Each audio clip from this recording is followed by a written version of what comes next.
Hey everyone, I wrote a blog post earlier that I'm really excited about. And it's kind of funny because it's going to be the first part of a series, and I'm not sure exactly how many parts the series is going to be or exactly where it's going to end up. But I think it's really an important one, and I'm excited about it. And so I thought from now on, most of the time when I do a blog post, I think I'm going to do a video on that blog post too, and just kind of walk through and just quickly explain it. I know I enjoy watching YouTube. A lot of other people enjoy watching YouTube. So I think that that's honestly the method that I would prefer a lot of the time. So let's give it a go and let's go over this post. Thanks.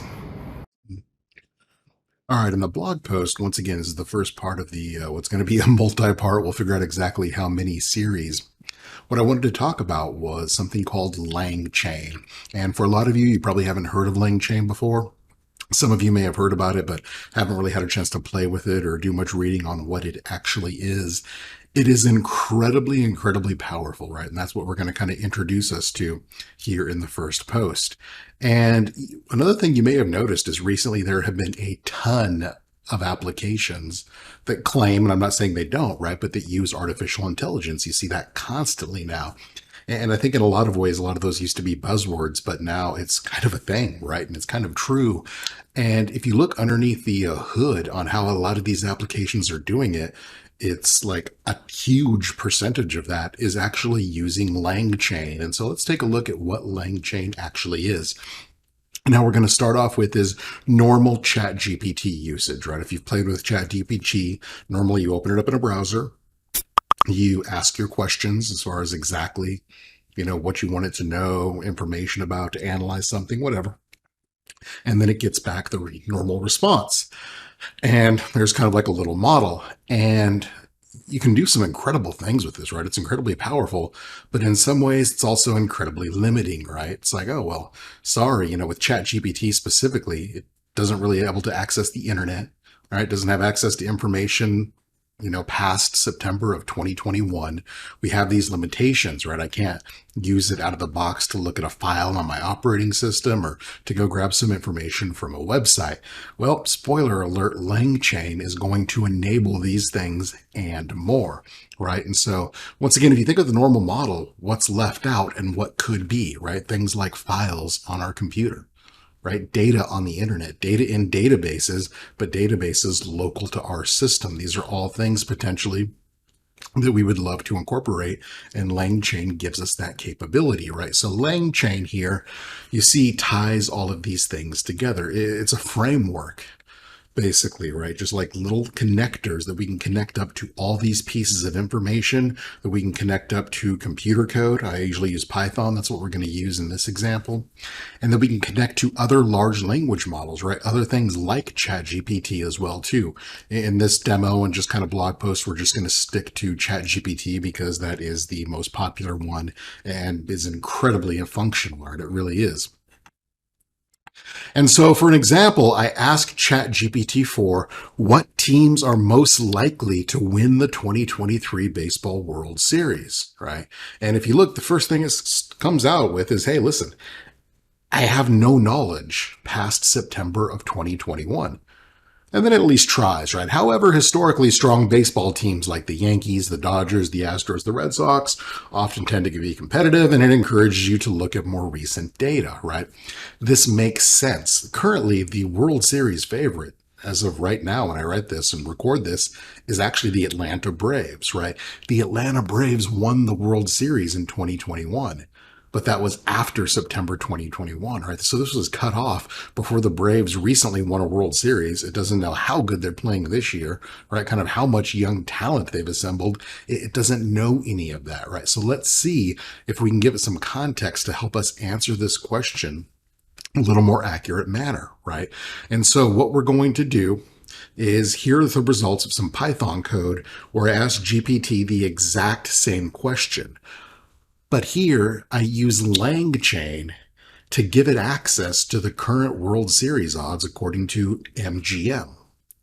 And if we look now, you see it's difficult to predict, right? The old caveat, but according to current odds, the Braves have the best chance at winning at 500, right? And that's just kind of the way the betting odds work. I actually, in another test earlier, I was getting it to like give me the top five, give me the bottom five, and explain the numbers to me, right? Explains what it means. And it was able to do that. So now we've given it access to information that it can use in its results.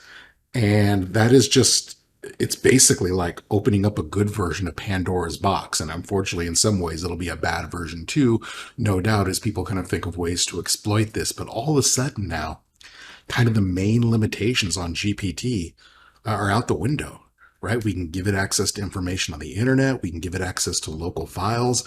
This is getting interesting, as I say, right down in here, right?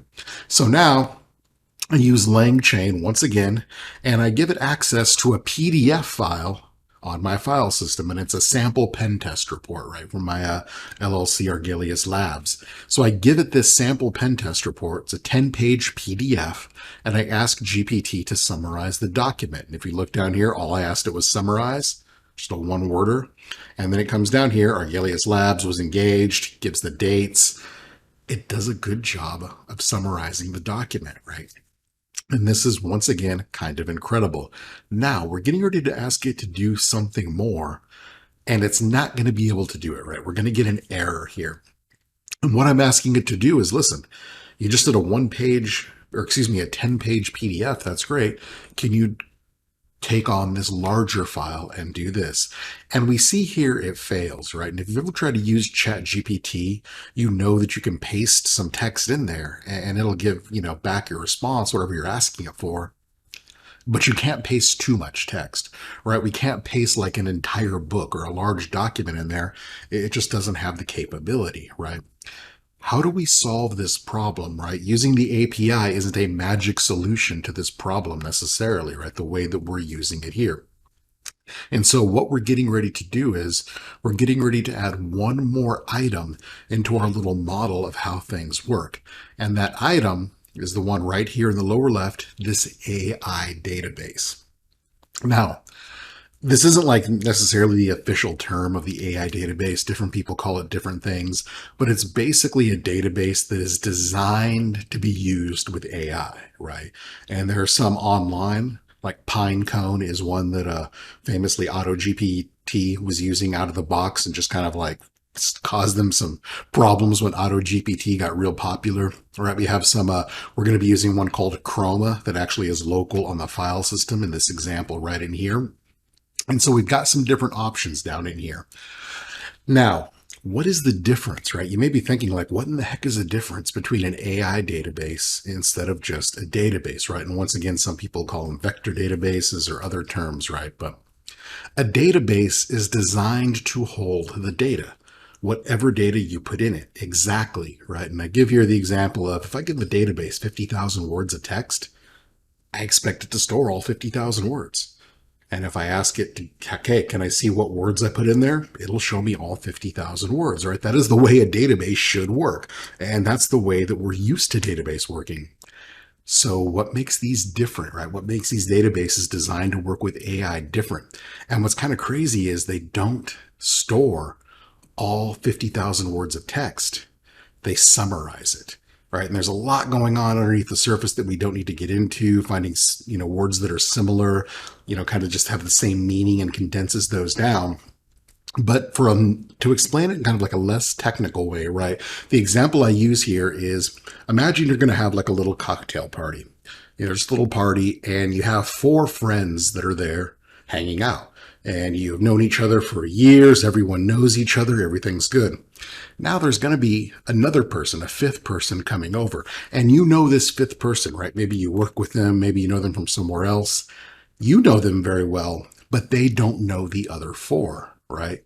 Well, when that person comes over, you're not going to spend hour after hour after hour giving them all the information that you know on those 4 old friends that are already there, right? You're not going to sit there and go into a ridiculous amount of depth.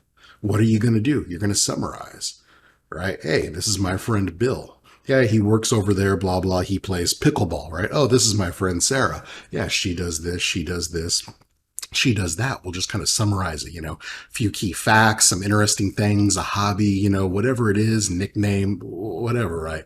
but we're summarizing the data and then we just go forth from that and live our life. And that's kind of what these AI databases do, right? It sounds weird and wild, and we don't need to get into all the underworkings. And frankly, there are people infinitely more qualified than me to explain it. But we put in all of these words, and it kind of like finds similar words, condenses it down, going by the same meaning, and at the end of the day, converts it to a numerical score, right? It's just kind of a weird concept, but then it takes that and it's a very, very efficient way to deal with massive amounts of information, right? And so once again, now we can use LangChain to tie into one of these AI databases. And like I said, we're using Chroma in this example, which is just free, runs on the local system.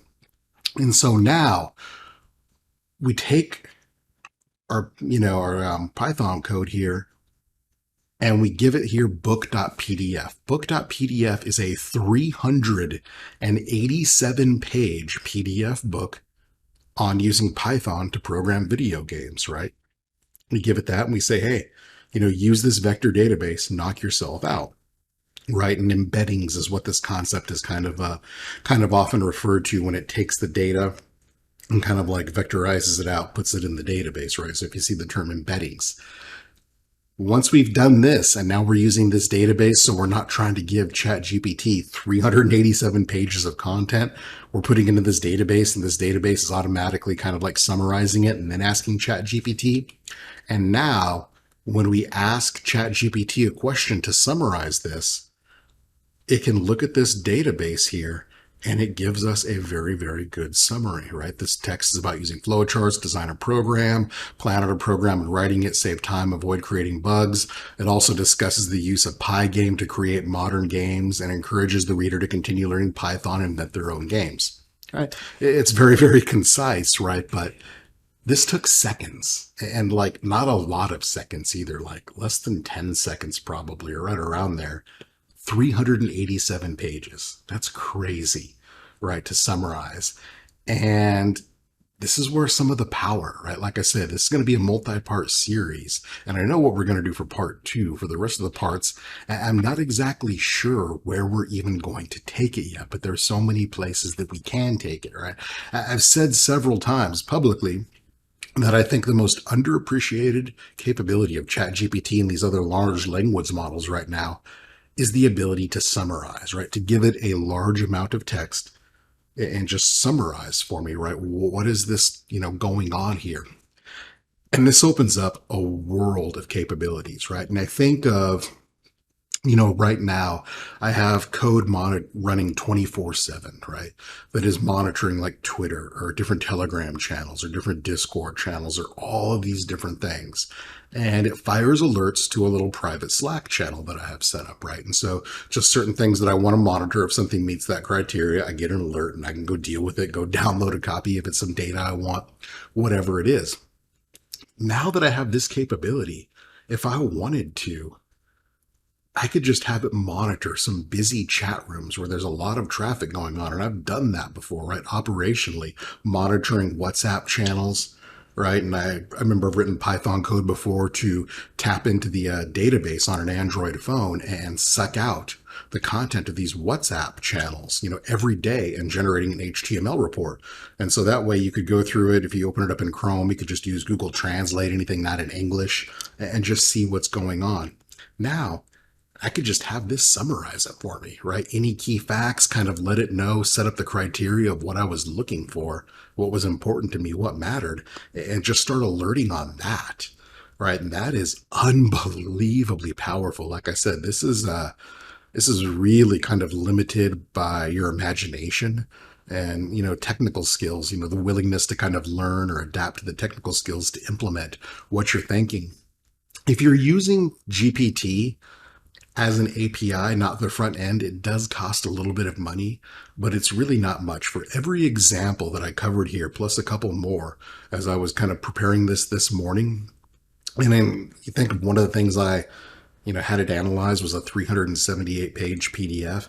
The total cost was less than 30 cents, right? So it's really, really not much right now. This is, I think, ultra affordable and to incorporate into a lot of our workflows. So my mind is kind of racing of what I plan on doing with this. There's so many things that I think are kind of cool use cases. It's just a matter of what we're going to cover.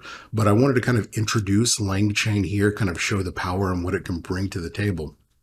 And in the second part of the blog series, which will probably come out early next week, that's the plan. I don't anticipate any reason why it couldn't. We're actually going to look at the Python code, right? We're going to talk about setting it up and show the actual Python code in case you want to play with this and get this up and running on your local system. So hopefully you enjoyed this. Hopefully I kind of think you think the capability is as cool as I do.